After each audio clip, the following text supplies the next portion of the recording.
কি নির্যাতন করেছে মানুষকে বছরের পর বছর আপনারা সকলেই জানেন। আন্দোলনের মাধ্যমে আজকে যে ছাত্র সমাজ জেগেছে, এই ছাত্র সমাজকে আমরা সেলিউট জানাই আপনাদের। এই আগামী বাংলাদেশ তারুণ্যের বাংলাদেশ, বাংলাদেশ ছাত্র সমাজের বাংলাদেশ, আগামীর বাংলাদেশ বাংলাদেশের 17 কোটি মানুষের বাংলাদেশ। এই দেশকে আমরা সকলে মিলে এই দেশকে গড়ে তুলব। এই দেশে কোনো সন্ত্রাস থাকবে না, কোনো দুর্নীতি থাকবে না।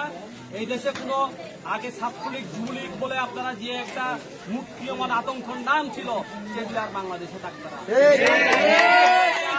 এই দেশে কোনো বৈষম্য থাকবে না। এই দেশের সকল মানুষ সকল সম অধিকার থাকবে। সকলে মিলে এই রাষ্ট্রকে আমরা একটা আন্তর্জাতিকভাবে সমৃদ্ধশালী একটা বাংলাদেশ তৈরি করবো। দেশ তৈরি করতে হলে আপনাদের আমাদেরকে সকলকে সহযোগিতা করতে